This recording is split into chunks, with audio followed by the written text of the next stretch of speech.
education. And you know we are developing economy. And for any economy to do well, it's about education, because performance is a function of one ability. Ability comes as a result of acquisition of knowledge.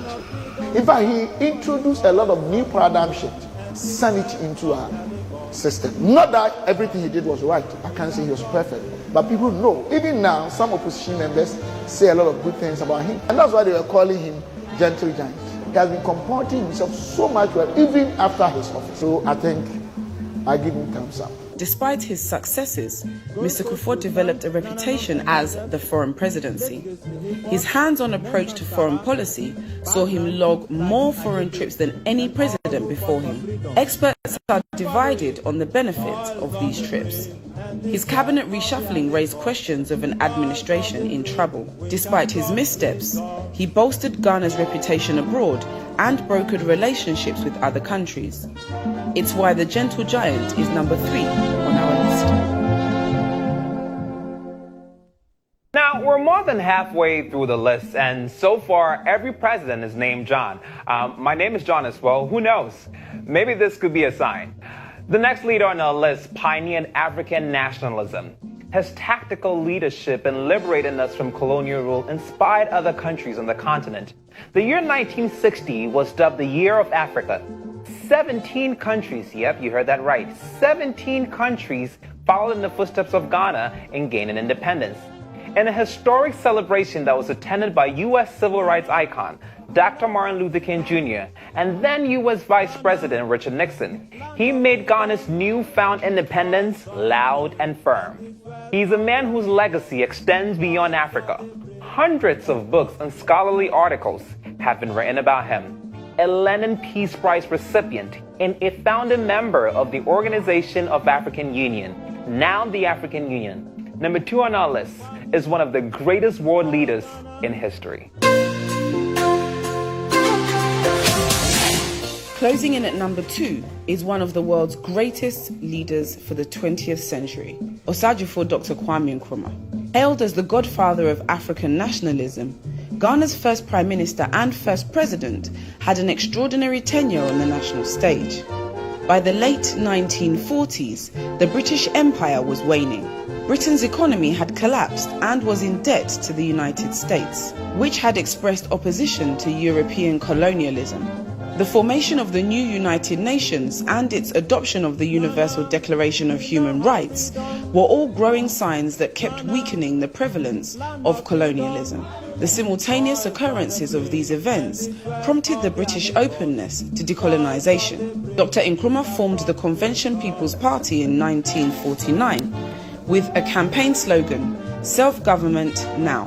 The CPP received widespread support through its message of political independence. Nkrumah's growth posed unfavourably to the then Gold Coast governor, James Creasy.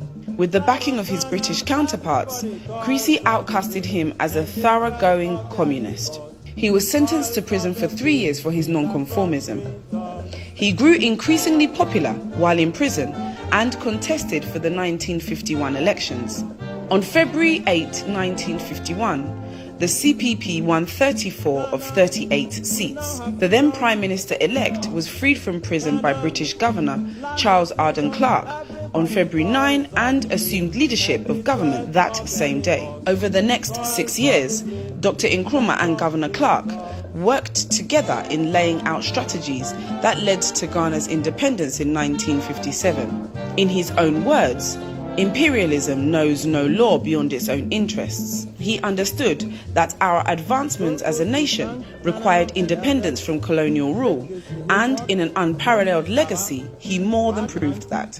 Critics charged at Nkrumah for failed policies that impeded growth. His outlawing of an opposition movement was perceived to be a plot to dictatorship. In 1958, he passed the Prevention Detention Act, which prompted the harsh treatment of political opponents. The law allowed incarceration of up to 5 years without a charge or trial. He was the only person who could call for early release.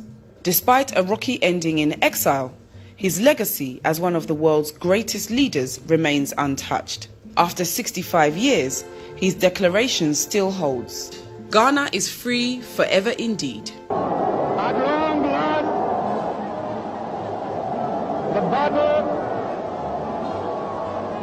has ended. Ghana, your beloved country, is free forever. From now on, there is a new African in the world. One of my favorite quotes of the late President Nkrumah says, and I quote, "Action without thought is empty, and thought without action is blind." In his extraordinary service to Ghana, he more than proved it. Now, to number one on our list, one of the most recognizable African leaders in history. Cycle after cycle, Ghanaians have experienced a peaceful transfer of power after election. It is a testament to his enduring legacy. He is the godfather of Ghana's democracy and laid the groundwork that stabilized the political system, making Ghana a bastion of African democracy. Policy execution and governance is futile when a stable democracy is missing. It is an honor to introduce to you GHOne TV's most defining Ghanaian president. Viewers at home, revel in the glory. Number 1 is late President Jerry John Rawlings. Ghana's post-independence came with its fair share of challenges. Then came Mr. Rawlings. He led Ghana's first coup in overthrowing General Fred Akufo on June 4, 1979. In his view, General Akufo-Addo's regime did not improve the livelihood of Ghanaians. He also overthrew President Hila Liman on December 31, 1981. Despite leading 2 coups, Rawlings remains one of Africa's enigmatic leaders of all time. 19 years in power posed a turning point for Ghana's economy and democracy. Rawlings' most defining legacy, however, is the birth of Ghana's Fourth Republic. A referendum on Ghana's constitution paved the way for a multi-party system and separation of powers between the executive and legislative branches of government. He formed the National Democratic Congress to contest for the 1992 elections and won decisively. He resigned from the military that same year and became the first president of Ghana's Fourth Republic. His reputation in instituting Ghana's transition from authoritarianism to a multi-party system has become the template for Ghana and other democracies across Africa. So, what do we learn today? I'll tell you what I learned. Even the most profound leaders are flawed. Perfection is a myth. Power is a good thing when it's in the hands of the right people. I also learned that when we lead with heart, we make a difference in our own little way. I hope this broadcast has inspired you to lead, and it has been a joy to come to your homes and spend this special day with you. I'd like to thank you for watching. I am John Blankson, and on behalf of the entire GHOne team, happy Independence Day.